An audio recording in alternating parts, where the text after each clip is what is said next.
Friends, welcome to சத்தியம் TNPSC. நம்ம இன்றைக்கி என்ன பார்க்க போகிறோன்னு தெரியுமா? மராத்தியரில் பகுதி 3. இதெல்லாமே மராத்தியர் நம்ம இதெல்லாமே முடிச்சிட்டோம். ஓகேவா? சிவாஜி இதெல்லாமே முடிச்சிட்டோம். இப்போது பகுதி 3 எதில் வந்திருக்கேன்னா முதலாம் பாஜிராவில் வந்து நிற்கிறோம். அதுக்கு முன்னாடி என்னுடைய சேனல் உங்களுக்கு பிடிக்கும்னு நினைக்கிறேன். பிடிச்சுன்னா லைக் பண்ணுங்கள், பிடிக்கலைன்னா பரவாயில்லைங்க டிஸ்லைக் போடுங்க. ஏன் பிடிக்கலைன்னு சொன்னீங்கன்னா நான் இன்னும் என்ன டெவலப் பண்ணிடுவேன். அதுக்கப்புறம் எனக்கு ஆதரவு தரணும்னு நினச்சிங்கன்னா சப்ஸ்கிரைப் பண்ணிக்கோங்க. என்னுடைய வீடியோஸ் உங்களை உடனுக்குடன் வந்து சேரணும்னா பெல் சிம்பிளை கிளிக் பண்ணி ஆல் நோட்டிஃபிகேஷன் ஆன் பண்ணி வைங்க. ஓகேவா? தென் அதுக்கப்புறம் நம்ம வாட்ஸ்அப் குரூப்பில் குரூப் 2க்காக என்ன செய்திருக்கு, டெஸ்ட்டு போய்கிட்டே இருக்குது. அதாவது திங்கள் எவ்ரி மண்டே 9 PM டெஸ்ட்டு வைக்கிறோம். இதில் யாரெல்லாம் சேர்றாங்களோ அவங்களுக்கெல்லாம் என்ன செய்கிறோம், இலவசமாக PDF கொடுக்குறோம். யாருக்காவது சேரணுன்னா உங்களுடைய நம்பரை என்ன செய்யுங்க, கமெண்ட் பாக்ஸில் சொல்லுங்கள், நான் உங்களை ஆட் பண்ணி விடுறேன். அதுக்கப்புறம் சத்தியம் டிஎன்பிஎஸ்சி டெலகிராம் குரூப்லேயும் நீங்கள் ஆட் ஆகலாம். ஓகே, வாங்க நம்ம இப்போது வீடியோவில் போவோம். முதலாம் பாஜிராவ், இவருடைய காலம் என்னென்னா, முதலாம் பாஜிராவ் இல்லை, முதலாம் விஸ்வநாத். ஓகேவா? பாலாஜி விஸ்வநாத் 1713 முதல் 1720 வரை ஒரு சாதாரண வருவாய்த்துறை அலுவலராக தமது பணியை தொடங்கிய பாலாஜி விஸ்வநாத் 1713 பேஷ்வா ஆனார். பேஷ்வா என்னங்க, பிரதமர் ஆனார். ஒரு சாதாரண வருவாய்த்துறை அலுவலராக தனது பணியை தொடங்கிய பாலாஜி விஸ்வநாத் 1713 பிரதமர், அதாவது பேஷ்வா ஆகிறாரு. உள்நாட்டு போரால் சிக்கலில் இருந்த அரசை கட்டுப்பாட்டில் கொண்டு வர சாவுக்கு, அதாவது பாலாஜி விஸ்வநாத்துக்கு சாவுக்கு பாலாஜி விஸ்வநாத் உதவினார். நான் தப்பாக ரைட் பண்ணிட்டேன். சாகிவுக்கு பாலாஜி விஸ்வநாத் உதவுறாரு. ஜாமீன்களை வழங்கும் நடைமுறை மீண்டும் வழக்கத்துக்கு கொண்டு ஜாகீர்களை வழங்கும் நடைமுறை மீண்டும் வழக்கத்திற்கு கொண்டு வரப்பட்டது. இது என்னடா நீ முதல் தொடங்கும் போதே தப்பாக சொல்கிறியே அப்படின்னு யோசிக்காதீங்க. இதை டைப் பண்ணும்போது அங்கங்கே என்ன தெரியாமலே டைப் பண்ண வருது. குறைஞ்சபட்சம் இது எத்தனை பேஜ் இருக்குது, ஒரு 30 பேஜ் பக்கத்தில் இருக்குங்க. என்ன தான் நம்ம டைப் பண்ணும்போதும் உங்களுக்கு தெரியும் அங்கங்கே சின்ன சின்ன தப்புகள் வரும். இருந்தாலும் நான் திருத்திக்கிறேன். ஜாகீர்களை வழங்கும் நடைமுறை மீண்டும் வழக்கத்துக்கு கொண்டு வரப்பட்டது. பேஷ்வாவின் பதவி மரபு சார்ந்ததாக இருந்தது. பேஷ்வாவின் பதவினா, அதாவது மரபு மீன்ஸு தாத்தா, அதுக்கப்புறம் தாத்தாவுடைய பையன், அவருடைய அதாவது பேரன், அதுக்கப்புறம் அப்படி, அதாவது எல்லாமே என்ன செய்யும், 1 by 1 வந்தது போல்.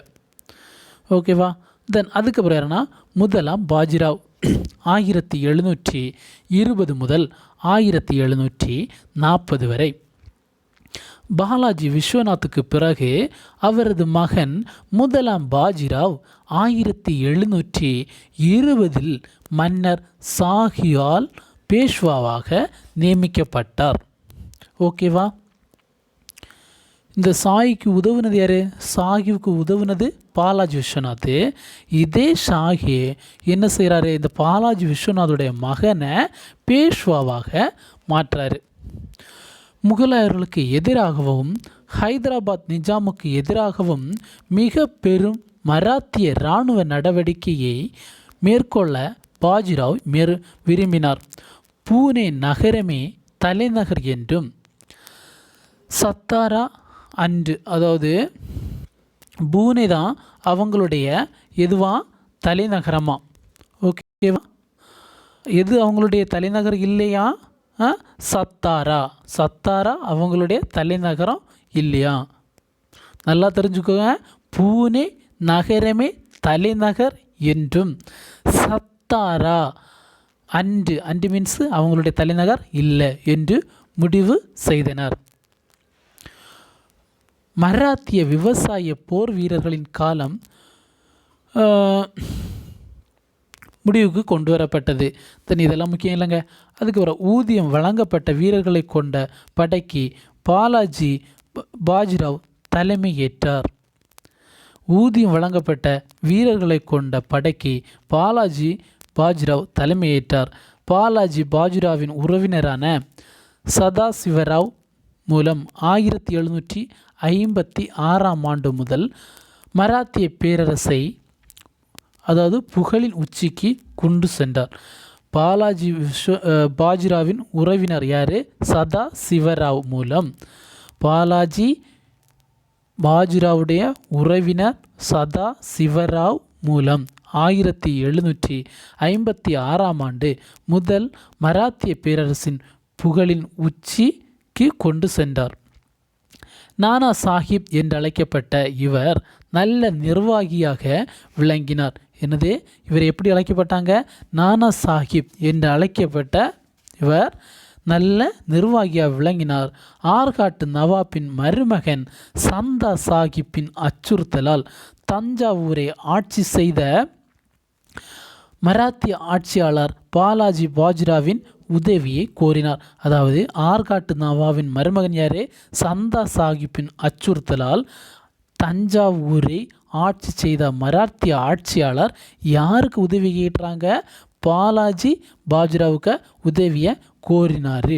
அதுக்கப்புறம் கோரிக்கையை ஏற்றுக்கொண்ட பேஷ்வா, அந்த பிரதமர் பாலாஜி பாஜிராவ் தனது மைந்துனர் ரகுஜி போன்ஸ்லேவை தஞ்சாவூருக்கு அனுப்பி வைத்தார். என்னது, யார்? ரகுஜி போன்ஸ்லேவை தஞ்சாவூருக்கு அனுப்பி வைக்கார். பாலாஜி பாஜிராவ் என்ன செய்கிறாரு? அவருடைய வேண்டுதலை ஏற்றுக்கொள்ளாரு. அதனால் யார் அனுப்பினார்? தனது மைத்துனர் ரகுஜி போன்ஸ்லேவை தஞ்சாவூருக்கு அனுப்பியார். அவர் ஆர்காட்டு நவாப் தோஸ்த் அலியை கொன்றுவிட்டு சந்தா சாஹிப்பை என்ன செய்கிறாரு? சிறையில் அடைத்தார். எவர்? இந்த ரகுஜி போன்ஸ்லே. அவர் ஆர்காட்டு நவாப் தோஸ்த் அலியை கொன்றுவிட்டு சந்தா சாஹிப்பை சிறையில் அடைத்தார்.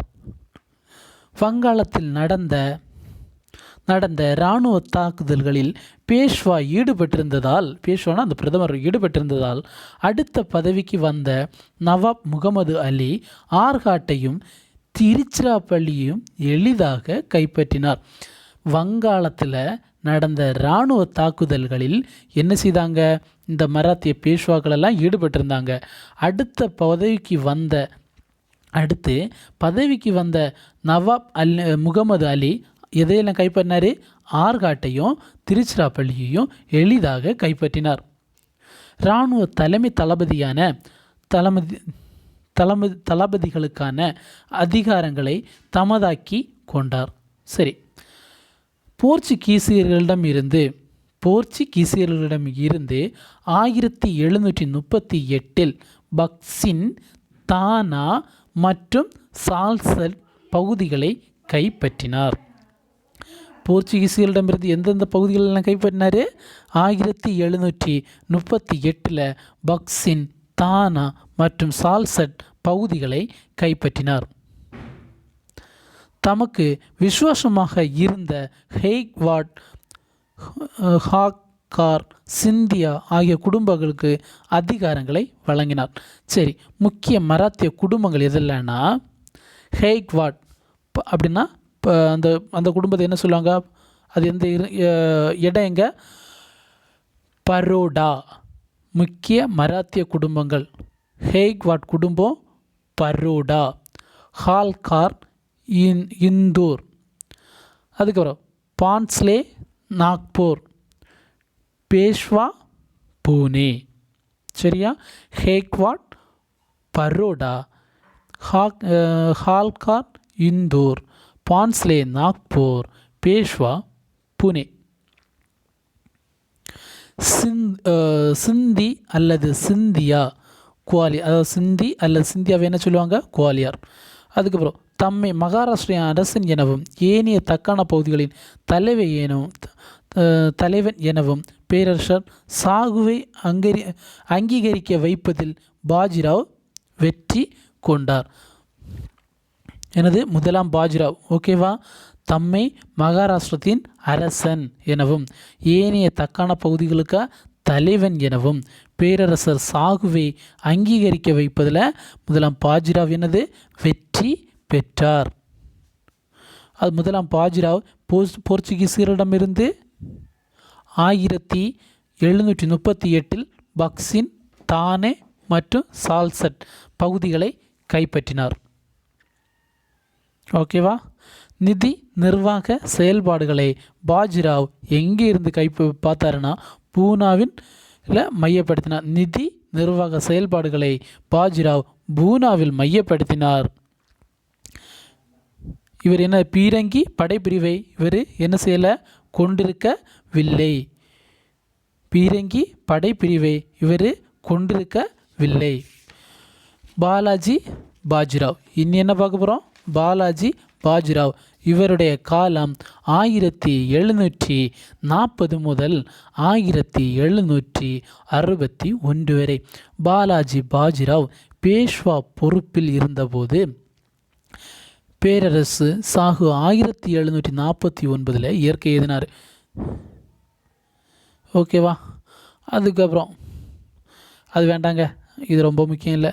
அதுக்கு ஒரு அரச குடும்பத்தில் ஏற்பட இருந்த வாரிசுரிமை போட்டி சரியான நேரத்தில் பாலாஜி பாஜிராவின் தலையீட்டால் தவிர்க்கப்பட்டது.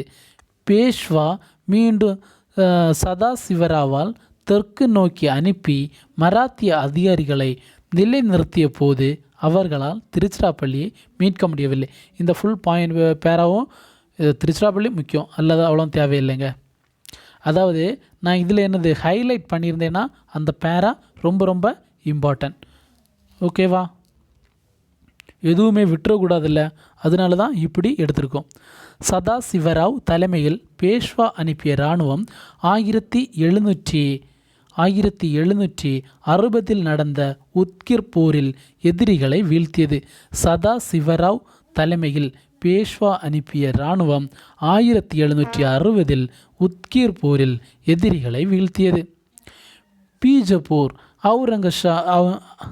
அவுரங்காபாத், தௌலாபாத், அகமது நகர், பர்கான்பூர் ஆகிய பகுதிகளை பேஷ்வா என்ன செய்தார், கைப்பற்றினார். பீஜப்பூர், அவுரங்காபாத், தௌலதாபாத், அகமது நகர், பர்கானாப்பூர் ஆகிய பகுதிகளை பேஷ்வா கைப்பற்றினார். ஆப்கானிஸ்தானை சேர்ந்த கிளர்ச்சியாளர்களுக்கும் முகலாய ஆட்சியாளர் முகமது ஷா அடைக்கலம் கொடுத்ததால் ஆப்கானிஸ்தானை ஆண்ட நாதிர் ஷா 1739 டெல்லி மீது படை எடுத்தார். என்னது, ஆப்கானிஸ்தானை சேர்ந்த கிளர்ச்சியாளர்களுக்கு முகலாய ஆட்சியாளர் முகமது ஷா அடைக்கலம் கொடுத்ததால் ஆப்கானிஸ்தானை ஆண்ட நாதிர் ஷா 1739 டெல்லி மீது படையெடுத்தார். டெல்லியை சூறையாடிய அவர் கோஹினூர் வைரம், ரொம்ப ரொம்ப முக்கியங்க. இந்த கோஹினூர் வைரம் இதிலிருந்து ஷாஜகான் அவருடைய எனது மயிலாசனத்தில் இருந்ததை திருநைந்த நாதாரி தான் யாருது, நாதிர் ஷா. டெல்லியை சூறையாடிய எவர், நாதிர் ஷா கோஹினூர் வைரம் மதிப்புமிக்க மயிலாசனம் ஆகியவற்றை திருடி சென்றார், கைப்பற்றி சென்றார். 1747 நாதிர் ஷா கொல்லப்பட்ட பிறகு அவரது இராணுவ தளபதிகளில் ஒருவரான அகமது ஷா அப்தாலி ஆப்கானிஸ்தானின் ஆட்சியாளராக மாறினார். 1747 நாதிர் ஷாவை கொல்லுறாங்க. அவரது இராணுவ தளபதிகளில் ஒருவரான அகமது ஷா அப்தாலி ஆப்கானிஸ்தானின் ஆப்கானியருடைய ஆட்சியாளராக மாறியார். அகமது ஷா அப்தாலி ரோஹில்கண்ட் அரசர் மற்றும் அயோத்தி நவாப் ஆகியோரின் உதவியோடு இந்தியா மீது படையெடுத்தார். அகமது ஷா அப்தாலி என்ன செய்தார் தெரியுமா? அவர் ரோஹில்கண்ட் அரசர் மற்றும் அயோத்தி நவாப் ஆகியோரின் உதவியோடு இந்தியா மீது படையெடுத்தார். தென் மூன்றாம் பானிபட் போர். முதல் பானிபட் போர் என்னன்னு தெரியும்? இரண்டாம் பானிபட்டு. முதல் பானிபட் யாருக்குன்னு தெரியுமா? இரண்டாம் பானிபட்டு போர் ஹெமோக்கும் யாருக்கும். தென் மூன்றாம் பானிபட் போர் 1761. அகமது ஷா அப்தாலியை எதிர்த்து மராத்திய வீரர்கள் போரிட்டனர். இப்போ என்னது? மராத்தியருக்கும் ஆப்கானிய தலைவர் அகமது ஷா அப்தாலிக்கும். மூன்றாம் பானிபட்டி போர் 1761. இப்போரில் ஆயிரக்கணக்கான மராத்திய வீரர்களும் முக்கியமான மராத்திய தலைவர்களும் பேஷ்வாவின் மகனான விஸ்வாஸ்வராவும் கொல்லப்பட்டனர். யாரெல்லாம் கொல்லப்பட்டாங்க? நிறைய மராத்திய வீரர்கள், முக்கியமான மராத்திய தலைவர்கள், பேஷ்வாவின் மகன் விஸ்வாஸ்வரா கொல்லப்பட்டனர். இதனால் அதிர்ச்சியடைந்த பேஷ்வா 1761 ஜூனில் மரணம் அடைந்தார். கடுமையான அதிர்ச்சியை சந்தித்த மராத்தியர்கள் 10 ஆண்டுகளுக்கு பிறகு தங்கள் அதிகாரத்தை பேஷ்வா முதலாம் மாதவராவ் தலைமையில் நிலைநிறுத்த முயன்றனர். 10 ஆண்டுகள் அவங்க சிதறி கிடக்கிறாங்க. இதில் நிலைநிறுத்த தொடங்கினது யார்?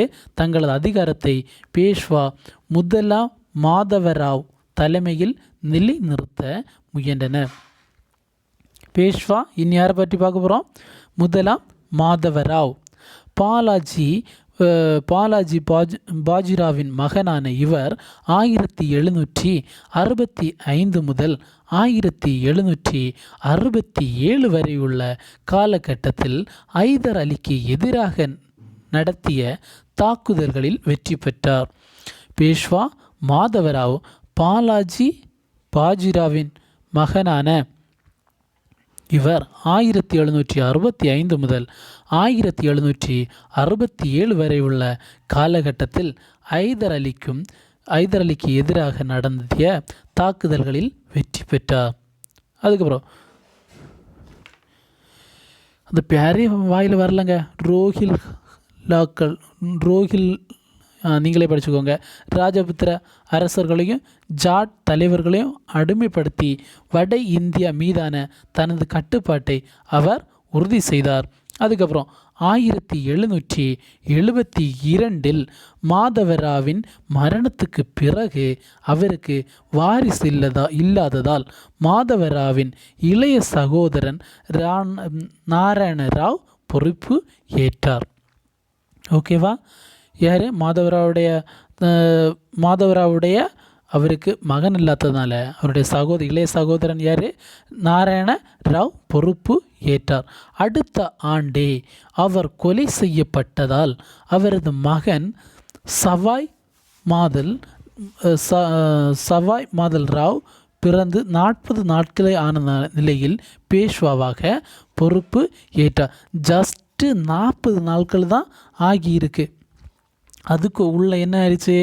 இவங்க சவாய் மாதவ் ராவ். ஓகேவா? சவாய் மாதவ் இல்லை மாதவ் ராய்.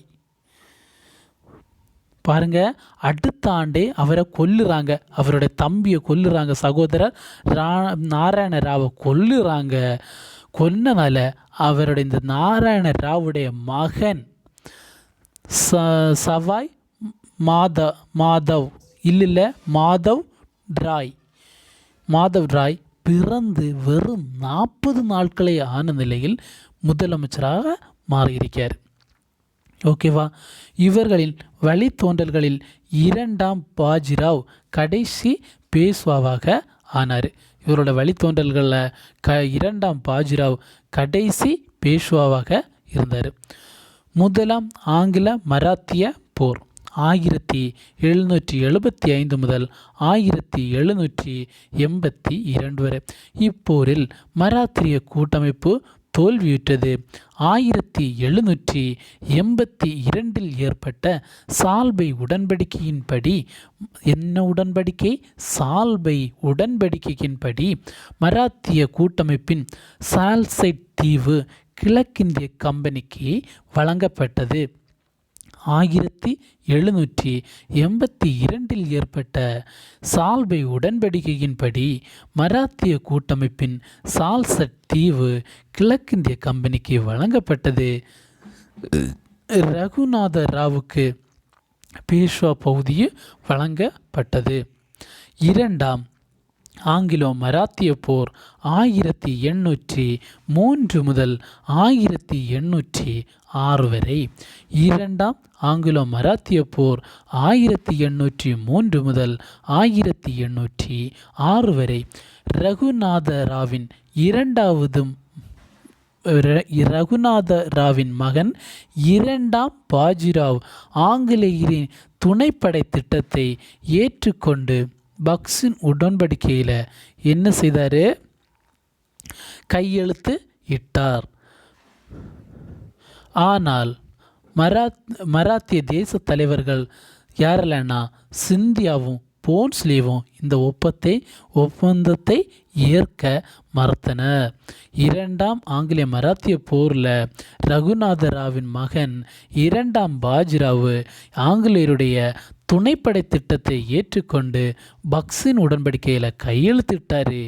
ஆனால் இரண்டு தலைவர்கள் யாரெல்லாம் சிந்தியாவும் போன்ஸ்லேவும் இதை ஒப்பந்தத்தை ஏற்க மறுத்தனர். இவங்க ஏற்க மறுத்தாங்க இல்லை, இதுக்கு தான் காரணம் இரண்டாம் ஆங்கிலோ மராத்திய போர் வழிவகுத்தது. கவர்னர் ஜெனரல் வெல்லஸ்லி இப்போரில் மராத்தியர்களை தோற்கடித்தார். இதன் விளைவாக தோஆப், அகமது நகர், புரேஜ் ஆகிய பகுதிகளை ஆங்கிலேயர் வசம் ஆக்கினார்கள். யார்? வெல்லஸ்லி. இந்த இரண்டாம் மராத்திய போரில் எந்த இடத்துல கைப்பற்றினார்? தோஆப், அகமது நகர், புரேஜ் ஆகிய பகுதிகளை ஆங்கிலேயர் வசமாக்கினார். மூன்றாம் ஆங்கில மராத்திய போர் 1817 முதல் 1818 வரை. மூன்றாம் ஆங்கிலேய மராத்திய போர் 1817 முதல் 1818 வரை. இப்போரில் மராத்திய கூட்டமைப்புகள் ஆங்கிலேயரிடம் தோற்றுப்போச்சு. இப்போரின் விளைவாக மராத்திய கூட்டமைப்பு கலைச்சப்பட்டது. பேஷ்வா முறை ரத்து செய்யப்பட்டது.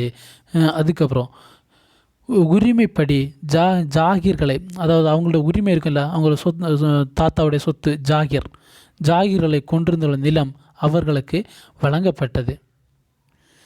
இரண்டாம் பாஜிராவ் 1851 மரணமடையும் வரை வருடாந்திர ஓய்வூதியத்தின் கீழ் சிறை கைதியாகவே விளங்கினார். இது முக்கியம் இல்லை.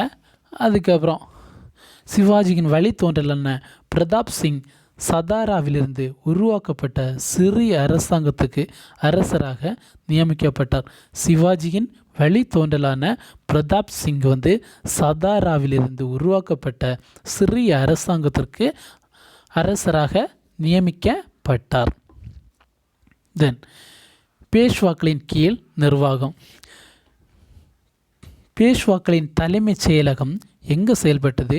பூனாவில் செயல்பட்டது. பேஷ்வாக்களின் தலைமைச் செயலகம் பூனாவில் செயல்பட்டது. அனைத்து மாவட்டங்களின் வரவு செலவு கணக்குகள் மற்றும் கிராம அதிகாரிகள் சமர்ப்பித்த கணக்குகள், சிவில், இராணுவம் மற்றும் மத தலைவர்களின் வரவு செலவு கணக்குகள் இங்கு சரிபார்க்கப்பட்டது. அதுக்கப்புறம் மாகாணங்கள். சார் சுபாஸ்தார்கள். என்னது? சார் சுபாஸ்தார்கள்னா பெரிய மாகாணங்கள் இவர்களின் பொறுப்பில் இருந்தன. இது நான் சரியாக தான் இருக்குது, தவறில்லை. சார் சுபாஸ்தார்கள்னா பெரிய மாகாணங்கள் இவர்களுடைய தலைமையில் இருக்குது. அதுக்கப்புறம் சுபாக்கள் மற்றும் பிராந்துகள். யார்? சுபாக்கள் மற்றும் பிராந்துகள்னா இவை இவை மாகாணங்களின் கீழ் இருந்த மண்டலம். ஓகேவா? சுபாக்கள் மற்றும் பிராந்துகள்னா இவை மாகாணங்களில் கீழ் இருந்த மண்டலங்கள் ஆகும். மம்லத்தார் அல்லது ஹாமா விஸ்தார். மம்லத்தார் அல்லது ஹாமா விஸ்தார்னா இவர்கள் மாவட்டங்களின் பேஷ்வாக்களின் பிரதிநிதியாக, அதாவது மண்டலத்துக்கு எல்லாத்துக்கும் சேர்த்து பேஷ்வா. இப்போ ஒரு மாவட்டம் இருக்குன்னு வச்சுக்கோங்க, அதில் நம்ம சிஎம்னு சொல்லுவோம்ல, மாவட்டத்துக்கு இல்லைங்க, மாவட்டத்துக்கு ஆட்சியாளர் இப்படி இருக்குல்ல, அதுபோல் மம்லத்தார் ஹாமா விஸ்தார்னா இவர்கள் மாவட்டங்களின் பேஷ்வாக்களின் பிரதிநிதிகளை விளங்கினார். தேஷ்முக் அல்லது தேஷ்பாண்டேனா இவர்கள் மாவட்ட அளவில் கணக்குகளை கவனித்து கொண்டனர். மேலும் மம்லத்தா ஹாமா விஸ்தார் ஆகியோர் நடவடிக்கைகளை கண்காணிப்பவர்களாகவும் இருந்தவர்கள். யாரெல்லாம்? தேஷ்முக் அண்ட் தேஷ்பாண்டே இவர்கள் மாவட்ட அளவில் கணக்குகளை கவனித்து கொண்டவர்கள். மேலும் மம்லத்தா ஹாமா விஸ்தார் ஆகியோரின் நடவடிக்கைகளை கண்காணிப்பவர்களாகவும் இருந்தனர். ரசத் பொது பணம், அதாவது ரசத்னா என்னது? பொது பணம். அதில் இடையில ஹைஃபன் வரும். ஓகேவா? ரசத் ஹைஃபன் அப்படின்னா பொது பணம். ரசத்னா பொது பணம். பொது பணம் தவறாக கையாளப்படுவதை தவிர்க்க மராத்திய அரசு அதிகாரிகளிடம் இருந்து பெருந்தொகையை முன் பணமாக ரசத் என்ற பெயரில் வசூலித்தது. ரசத்னா பொது பணம் பொது பணம் தவறாக கையாளப்படுவதை தவிர்க்க மராத்திய அரசு அதிகாரிகளிடமிருந்து பெருந்தொகையை முன் பணமாக ரசத் என்ற பெயரில் வசூலித்தது. இனி கிராம நிர்வாகம். பட்டேலனா கிராமத்தின் தலைமை அதிகாரி ஆவார். இவருக்கு உதவியாக குல்ஹானி அல்லது கணக்காயர் இருந்தனர். வருவாய் ஆதாரங்கள். நில வருவாய் முக்கிய வருவாயாக இருந்தது. நிலத்தின் உற்பத்தி திறன் சார்ந்து வரிகள் நிர்ணயம் செய்யப்பட்டன. சவுத் மற்றும் சந்தேஷ்முகி இதர வருவாய் ஆதாரங்களாக விளங்கின. சவுத் மற்றும் சந்தேஷ்முகி இதர வருவாய் ஆதாரங்களாக விளங்கின. காவல்துறை. இனி காவல்துறையை பாருன்னா, மகர்கள் என்பவர்கள் காவலர்களாக ஒவ்வொரு கிராமத்திலும் பணியில் ஈடுபட்டனர். மகர்கள் என்பவர்கள் காவலர்களாக ஒவ்வொரு கிராமத்திலும் பணியில் ஈடுபட்டனர். ஹோத்வால் என்பவர்கள் நகர பகுதிகளில் காவல்துறை அதிகாரம் பெற்றவர்களாக விளங்கினர். ஹோத்வால் அப்படின்னா நகர பகுதியில் காவல்துறை அதிகாரம் பெற்றவர்களாக விளங்கினர். இனி இராணுவ அமைப்பை பார்ப்போம். இராணுவ அமைப்பு. மராத்திய பகுதிகளிலிருந்து சிவாஜி படை வீரர்களை தேர்ந்தெடுத்தார். அதாவது மராத்திய பகுதிகளிலிருந்து சிவாஜி படை வீரர்களை தேர்ந்தெடுத்தார். ஆனால் பேஷ்வாக்கள் நாட்டின் அனைத்து வகுப்புகளிலிருந்தும் படை வீரர்களை தேர்ந்தெடுத்தார். மராத்திய வீரர்களின் முக்கிய பலமாக குதிரைப்படை அமைந்தது. மராத்திய ஆயுதப்படையில் போர்ச்சுகீசியரும் இந்திய கிறிஸ்தவரும் இடம் பெற்றிருந்தன. மராத்திய ஆயுதப்படையில் போர்ச்சுகீசியரும் இந்திய கிறிஸ்தவர்களும் இடம் பெற்றிருந்தன.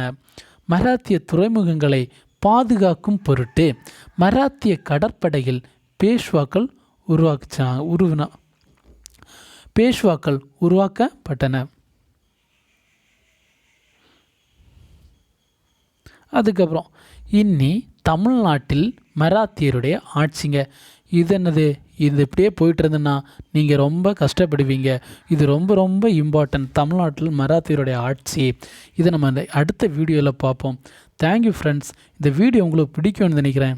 பிடிச்சதுன்னா லைக் பண்ணுங்கள், பிடிக்கலைன்னா டிஸ்லைக் போடுங்க.